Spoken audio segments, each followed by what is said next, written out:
Hi everyone, my name is Julie. Thank you so much for watching. And today we're doing our 1 month 1 palette update. As you guys know, I have been killing this project. I have already decluttered my goal. My goal is to declutter 4 to 6 and I have decluttered 8. And before this update, I'm only keeping 7.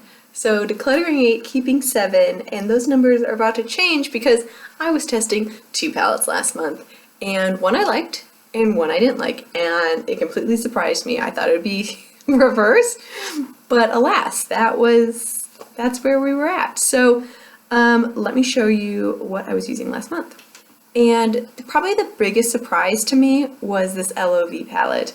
This is a European brand, and this is the Eyevolution Luxury Eyeshadow Palette in 720 devoted to metallics, and this is so beautiful. I'd never heard of this brand before coming here to Germany. I'm sorry the color's a little washed out. I'm filming earlier this morning than I normally do, so the sun is not up and shining yet. So I'm using a mirrored light, but that's what it looks like. These 3 in the middle here, the gold, the champagne, and like this peachy metallic, are all so pretty. I've loved all of them in my eyes. I have this peachy metallic all over the lid. I've got this champagne in the inner corner, and it's just beautiful. The reflection on here, the pigmentation payoff, the staying power, it is all here for me in this palette. The 2 on the outside, I got an olive and kind of like a brown, like almost like a chocolate brown. They're okay. I don't find them to be unique shades to my collection, but I just love this. As you can see from the powder everywhere, it is a bit powdery, and it's like that sticky NARS packaging style, so it does get dirty easily. But I love it. I will totally use this again. I thought that this was such a surprise and a shock, and I just loved it so much. So this one was a total win for me. I did not expect that. And the packaging, I do like it. I do like the feel of it, even though it does get dirty. I like that it snaps shut. It's a little bit bulkier of a package than I am used to, but I don't find that to be horrible, and it's a good palette. This is not a complete palette for me, just so you know. It is missing that matte cream or like crease shade for me, so it does have 2, so I do have to pair it with something, but that was okay because I had other things to use this month. And the other thing I used was this Milani Everyday Eyes Earthy Elements palette. Now, I thought I was gonna love this. Everyone raves about the Milani eyeshadow formula, and I was just like, yes, we need to get on it. I had only finger swatched this before I used this, and I was expecting really, really good things, like really good things, and I didn't get it. And you know, the shade selection is good in this palette. I will say that the shade selection is good. My favorite shade is clearly this matte, I don't know, burnt orange shade. It was beautiful. That shade is beautiful. I'm going to come back to that shade in a second. I really, really liked it. This shade here, this champagne, you guys know I just love champagne. This is a chalky hot mess. This one is horrible. Horrible. Like, it feels rough to the fingertips. It has no shadow payoff. Like, I put this on my eyes and I was just like, did I even put it on? And what's funny is this is shimmery and this one's matte. Like, like this is clearly supposed to be the shimmer shade, and it was not good. And it's the biggest shade in this entire palette. And I was just like, what in the world is happening here? I was so confused because I hated it so much.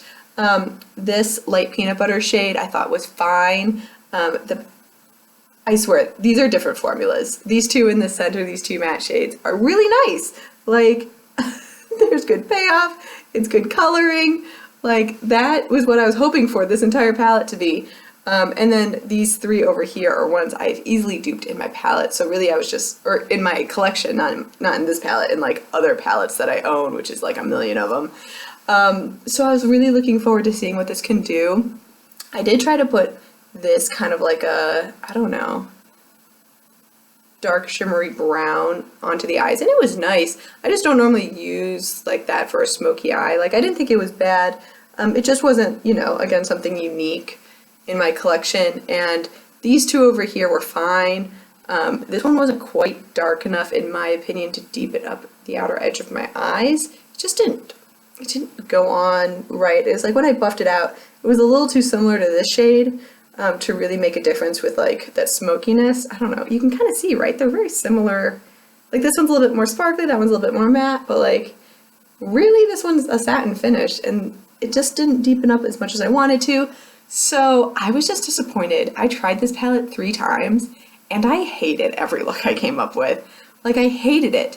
And I was like, you know, I really wonder if I have a peanut butter shade and the burnt orange shade in my collection. And guess what?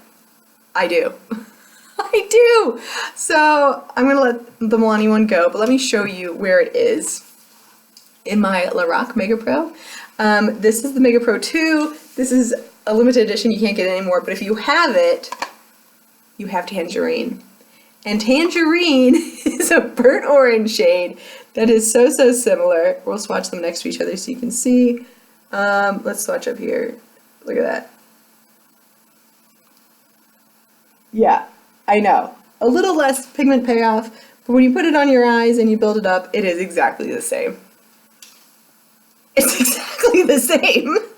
So I do not need the Milani palette. I already have that shade here. And if you want to know my match for this, like, what is that one? No, this one. Like this light peanut butter shade, it's in every chocolate bar palette. Every chocolate bar shade. You can also find one in Tawny that's similar here. Or I can swatch Tawny, just for, you know, argument's sake. It's a little bit lighter, but it does a similar thing. So like, seriously though, why would I need the Milani eyeshadows for 2? Really 2. I'm looking for 2. I at least want a majority, right? LOV, I got 3 out of 5. This one, I got 2 out of 6. Like, this one's gonna leave my collection. Which brings us to my 9th declutter. What? I can't believe I had that many dud eyeshadow palettes in my collection. Like, can we go over that for a second? I had 9 dud eyeshadows in my collection. Like, what? That is, it blows my mind because that is so much money. Like, an eyeshadow palette is what, at least $10? And some of these were high-end palettes. That's $90 minimum I've decluttered this year, which is just blowing my mind.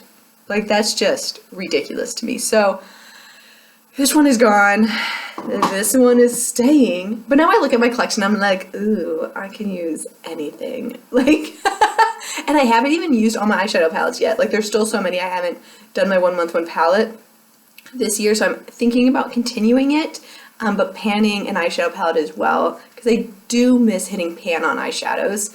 It hasn't happened much this year because I'm changing palettes every month, and you guys know I am horrible at hitting pan on eyeshadows. So like, I need like this palette here, this Lorac Pro, I'm thinking about panning, and I know this is going to take me 3 years to use every shade on. So let me know, what do you think about me panning this one, or should I pan some smaller palettes and still do the 1 month 1 palette? I'd still do 1 month 1 palette with this big guy, but I know that would like severely slow down my progress on this one, so I don't know. But I do like my 1 month 1 palette collection. I haven't been bored at all this year. Sometimes when I pan just like one complete palette, I do get bored because, you know, you can only, this one's a bad example because there's so many shades in here, but when you just do one with like 6 shades or 10 shades or 15 shades, there's only so many looks you can get out of it. Really, you're limited to like 5 or 6 looks.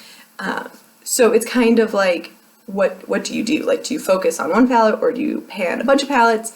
I do like my 1 month 1 palette though, because I haven't gotten bored at all, because every month I've had a new selection of shades. Now saying that, let me tell you what's gonna happen here. Because we're entering November here very shortly. It is Thanksgiving month. You know, some people are like, I love Halloween, and I do like Halloween, but like, I'm not a huge Halloween person.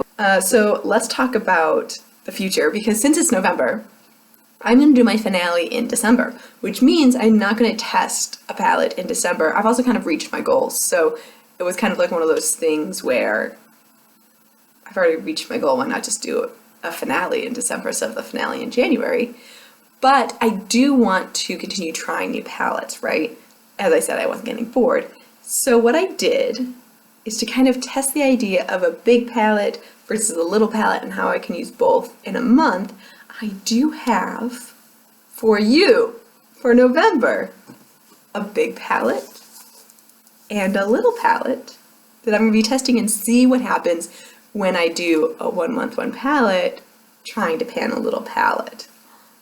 I'm testing things. We'll see how this goes. Like, we're all going to be guinea pigs here. So my big palette, this is one I drooled over when this came out. This is the Makeup Forever Professional Paris Palette 9 Artist Shadow palette. This is the first one they came out with. Sephora put these on sale when they changed their formula, and I was just like, need it, want it, got it. And I haven't touched it since I bought it, which is really embarrassing. You can see I swatched one shade and then nothing. This is it. What I love about this palette is it does give you 3 different eye looks if you look at the columns, which I think is really interesting. I also find it very interesting that there's a nice mix of matte and shimmers. Here, I'm really interested to see how some of these work on the eyes. Like that shimmer, isn't that just beautiful? Oh yeah, that's nice. I'm also interested to see how some of like these coppers work. This one in particular, 556, I don't know, is just so spectacular to me. I think I can get some really nice looks out of this. I can go smoky, I can go daytime, but I thought that this was also kind of like a very neutral, boring palette. So for my smaller palette, I picked this Pure one up. This was a holiday release for Black Friday for Ulta. If you guys don't know, they do this occasionally where they only sell these for Black Friday at Ulta. There's only like a Pure one, a Lorac one, but they're just tiny travel palettes. To get some color in here, this is the Starry Eyed palette. This again is limited edition. You can't get either of these palettes anymore. I chose kind of like this cranberry rose shade. I've just been gravitating toward this, to be completely honest with you. I've just been gravitating toward roses kind of like the last 6 months, and this is what it's like. I thought that this might pair well with a very neutral palette because I can throw in some color. It's Zodiac, Virtue, Icon, Mystic, and Eternal. And some pure eyeshadows are great, some pure eyeshadows are horrible, but look at this. Yes, look at that shimmer on that one. This is definitely going to be a good one. Where can I swatch? Let's go here. Yes. That's really, really pretty. It does go on a little chalky, but once you spread it out, it's beautiful. Can you see that? I swatched in a weird spot. But it's just enough to keep things interesting, and I think that'll be great on the eyes. And I'm excited to pair this. Plus I do have this matte cream in here, Icon, which y'all know is one of like my favorite things to use because I am basic. Yay, basic. In all seriousness, I do like to set my eye primer with a matte cream, and this one has one for me. So I'm interested to see if I can get some good looks out of this one, maybe make this a travel palette for me. We shall see about that. So I am testing these 2 in November. But wait, there's more. In case I hated one of these 2 palettes, I did want to pick out palettes for December too, because if I decide to clutter one or both of these, I wouldn't have anything to update on. So if I hate one or both of those palettes, I have some backup palettes that I'll also be using in like the November-December time period. So if I like both those palettes in November, I'm just going to use these in December, but you won't get an update on them. They'll either like be in a declutter or not. For my mini palette, I've got the Lorac Pro. This is my first high-end palette I ever bought.